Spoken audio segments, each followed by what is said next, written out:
Welcome back to Practical Civics. This is part 2 in a series on the common law system in the United States. In this video, we're going to look at some of the strategies that companies, political organizations, lawyers, and even judges themselves use to manipulate the common law system to their benefit or, to support their own beliefs. If you don't know what common law is, you might want to go back and watch part 1 first. In practice, there are a lot of ways to manipulate the judicial system, but I'm going to talk about 3 specific ways, starting with jurisdiction shopping. Jurisdiction shopping means choosing cases to bring forward to the court only if they're being brought in a location where the lower court judges have political or ideological leanings that are friendly to the rule that you want. Lawyers who represent clients on cases that have major value in terms of establishing future precedent will often reject cases until they get a case with a particularly favorable set of facts and also in a favorable jurisdiction. And then they'll seek to keep appealing that issue to the highest level possible to get a favorable ruling and set precedent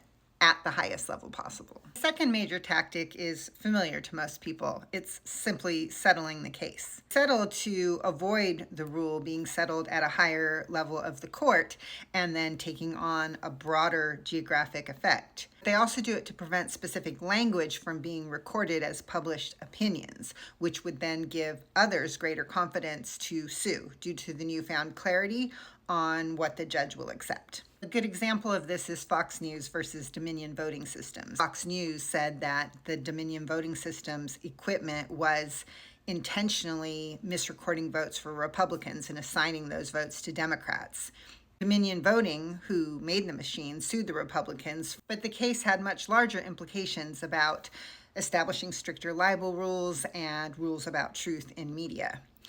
Fox must have heard through the grapevine that this case was likely to be decided against them, so they actually settled the case literally hours before oral arguments began to prevent the negative judgment and the establishment of precedent.